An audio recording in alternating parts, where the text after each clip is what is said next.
हो चुका है और आज भी आपसे मिलने कोई नहीं आया प्रशासन की तरफ से, क्या कुछ कहना चाहेंगे? क्या आपका ऐसे ही लगातार धरना चलता रहेगा?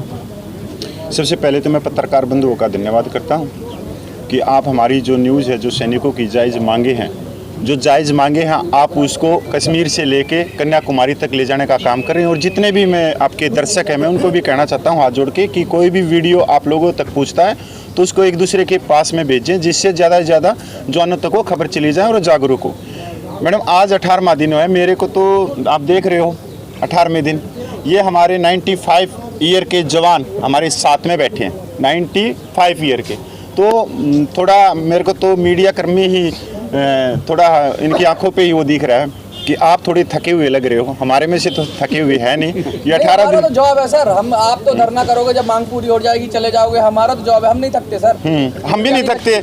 हमारे साथ में आप देखो सामने, हाँ बिल्कुल 95 ईयर के जवान आप लोगों के साथ बैठे। आपको तो अपने घर पे अपने पोता पोतियों के साथ होना चाहिए था, लेकिन आप 94 ईयर्स में यहाँ आकर के बैठे हैं। वो बेटे इसलिए आना पड़ा है कि जो हमारे बेटियां हैं जिन्होंने अपने सुहाग को खोया हुआ है, उनकी बहाली के लिए हम ये मोर्चा संभाले हुए हैं। नहीं तो बैठ तो मैं भी सकता हूँ, लेकिन आप हिसाब लगाइए, एक ऑफिसर है, उसकी जो घरवाली है, जब अभी ऑफिसर इस दुनिया से रुखसत हो जाता है तो उसको 75 से 85 हज़ार तक का रुपया मिल रहा है। और हमारी जो बेटियां अपनी पतियों को खोती हैं, उनको क्या मिल रहा है? कभी देश के बंधुओं ने सोचा है कि पत्रकार सोचते हैं कि एक वीर नारी आज सिर्फ और सिर्फ 11,000 रुपया ले रही है। तो आप बताइए कितना अंतर है इसमें।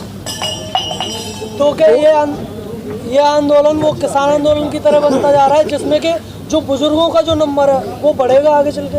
नहीं सर, ये किसान आंदोलन की तरह तो नहीं है। ये शांतिपूर्वक है और संविधान के दायरे में जायज़ मांगों के लिए आप नहीं, ये वो भी शांतिपूर्वक था, पर इसमें हम सरकार से उम्मीद लगा के चलेंगे।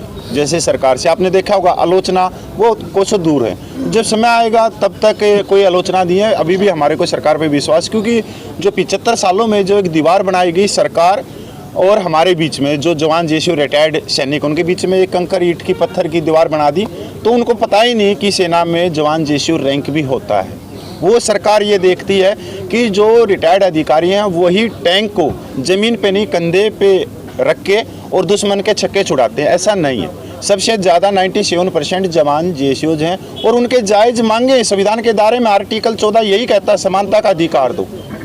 आज 18वां दिन है, सरकार की तरफ से किसी ने आपसे बातचीत का कोई रास्ता खोलने की बात हुई है? नहीं, हमारे तरफ से तो सर दरवाजे खुले हुए हैं। वैसे आप बोलते हो कि सरकार की तरफ से आपसे किसी नहीं, सरकार की तरफ से अभी तक किसी ने बात करने की कोशिश नहीं की है। पर हाँ, राजनीतिक पार्टियों के बड़े बड़े जो राजनीतिक पदों पे बैठे हैं, जो विपक्ष है, उनके फ़ोन आ रहे हैं, पर हम अपने मन से उनको भी साफ संदेश दे रहे हैं। परमिशन से भी मना कर दिया जा रहा है और लगातार कल भी आप आए थे होली पे, तो काफ़ी दिक्कतों का सामना करना पड़ रहा है। क्या लगता है कि अब आप आगे कंटिन्यू कर पाओगे? बिल्कुल कंटिन्यू तो होगा ये। और सरकार को हमने, आप देखोगे आज 18वां दिन, हम बड़े प्यार से शालीनता से इस आंदोलन को लेकर चल रहे हैं। अगर सरकार उस प्यार का कुछ अलग ही नाम देना चाहती तो वो लेने के लिए तैयार है। फिर हमारे धरने का 18वां दिन है, क्या सेना के बड़े अधिकारियों द्वारा किसी तरीके का दबाव पड़ रहा है आप लोगों को ये धरना खत्म करने के लिए? ये बिल्कुल एक नंबर का सवाल पूछा है। मैं पत्रकार महोदयों का फिर धन्यवाद करता हूं, क्योंकि जो रिटायर्ड है अधिकारी हैं, वो बहुत सारे मंत्री भी हैं और बहुत सारे उच्च पदों पे भी बैठे हैं, मिनिस्ट्रियों में भी बैठे हैं। उनका बिल्कुल प्रेशर जा रहा है प्रशासन के ऊपर कि किसी भी तरह से इस आंदोलन को ख़त्म करवाओ। अभी बहुत सारे ट्विटर डालने लगे जो रिटायर्ड है, उनमें हलबल एक हलचल मच गई कि जैसे ट्विटर किया है कि मोदी जी इस आंदोलन को तोड़ दो। पर मैं कहना चाहता हूं कि हाँ, कुचल दो, तोड़ दो, पर हम कोई गुलाब के फूल नहीं है कि हमारे को तोड़ कर फेंक दिया। नहीं, ये संविधान के दायरे में क्यों कर चलना चाह रहे हैं? उनका तो फायदा होता है। हाँ, ये फूल पट्टी तो ना मैडम, जिसके दोनों हाथ नहीं है, जिस जवान के हाथ नहीं है, पैर नहीं है, और जो चमचों के सारे पानी पी रहा है, उसको पर मंथ 18,000 रुपये मिल रहे हैं, और जिसकी उंगली का नाखून कटा है सिर्फ उसको 2,72,000 रुपये मिल रहे हैं। हमारे बुजुर्ग ने जब आप भी बताया आपको, जो विधवा पेंशन है, एक सैनिक ऑफिसर की विधवा की पेंशन 72,000 से ऊपर है प्लस डीए लगा के, और एक जो सैनिक विधवाएं, जो जवान जेसी और रैंक की विधवाएं हैं, वो 11,000 से 15,000 के बीच में ले रही है। ऊपर से विधवाओं के अंदर में भी अंतर देखती है भारतीय सेना। बिल्कुल, ये भारतीय सेना नहीं सर, ये जो नीतियां बनाई गई ना, जो नीतियां बनाई गई सरकार की तरफ से जो नीतियां बनाई गई, वो उनका दमन किया गया। अभी आप ये लगाओ, जो वन रैंक ऑन पेंशन का सेकंड रिवीजन है, जो माननीय प्रधानमंत्री बोल रहे थे, और वन रैंक ऑन पेंशन से ही वर्तमान सरकार आई थी, क्योंकि 15 सितंबर 2013 को पहली रैली हुई थी रेवाड़ी में, आप लोगों को मालूम है, और उस रैली में पूर्व मुख्यमंत्री आए थे गुजरात के, और वहाँ से प्रधानमंत्री के दावेदार में आए थे।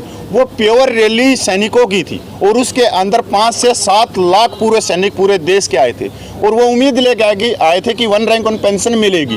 वन रैंक ऑन पेंशन दी सरकार ने। फर्स्ट वन रैंक ऑन में पेंशन में दिए 42,700 करोड़ रुपये, पर उसमें मिला क्या जवानों को 298 रुपये से लेके सिर्फ 1,900 रुपये।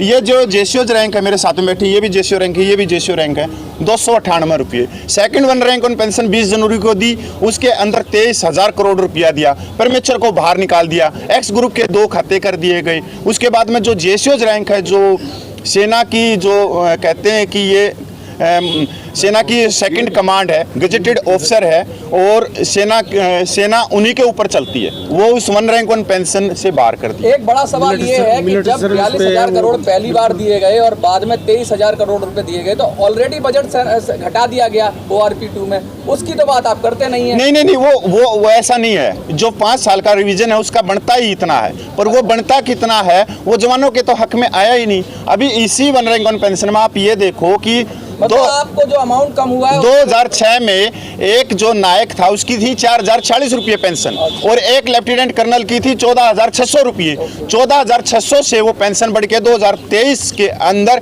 95,000 प्लस डीए 1.5 लाख से ऊपर पहुंच गई। और वो जवान जो 4,040 रुपये ले रहा था, आज भी वो कितनी ले रहा है? 20,000 रुपये। तो ये कोई जादू की छड़ी थी सरकार के पास में, जो एक ही वर्ग के ऊपर घुमाई गई। जनरल VK सिंह जो कि आपकी ही कम्युनिटी से आते हैं, वो उन्होंने आपसे बात करने की कोशिश की है? नहीं, जनरल साहब है, हम उनका धन्यवाद करते हैं, और हमारे भी जनरल साहब, हम तो इतना ही उनको मालूम है, क्योंकि वो बहुत बड़े पद से आए हैं रिटायर होके, उनको मालूम है ये भेदभाव। आप कभी मौका मिले आपको, मीडिया को अगर उनके सामने आए तो आप पूछना, वो भी बोलेंगे ये जायज़ है, ये जो मांगे जायज़ है। वो तो सत्ताधारी पार्टी के सांसद हैं। हाँ, हम उसके बावजूद भी वो आपकी बात वो प्रधानमंत्री तक नहीं रख रहे हैं। मेरे हिसाब से तो नहीं रखेंगे, क्योंकि सर ये जो है ना, ये बहुत बड़ा भेदभाव है, आप ये कहना चाह रहे हैं कि वो खुद ऑफिसर हैं इस वजह से? हाँ, वो नहीं रखेंगे, कभी भी नहीं रखेंगे। उनकी नीयत में खोट है बेटा। आप कह रहे हो ऑफिसर्स की नीयत में खोट है? यस, हाँ, बहुत बड़ा आरोप लगा रहे हो आप। हाँ जी, हाँ, ये बिल्कुल है। असली है, मैं कोई गलत आरोप नहीं लगा रहा हूँ, आप हिसाब लगा लीजिए। अच्छा, आपके किसी डेलीगेट्स ने प्रयास किया है सरकार से वार्ता करने का? आपने किसी को भेजा अपने यहाँ से? सर, हमारे जो मांग पत्र डेली निकल रहे हैं सरकार के लिए कि सरकार हमारी बात को सुने, बैठ के सुने, और इसमें जो भी है ये सरकार के पाड़े में ये फुटबॉल। मैं आप लोगों को मैं कहना चाहता हूँ, और आपकी मीडिया के द्वारा भी कहना चाहता हूँ, ये साइलेंट जो आंदोलन है ये जंतर मंतर पे हम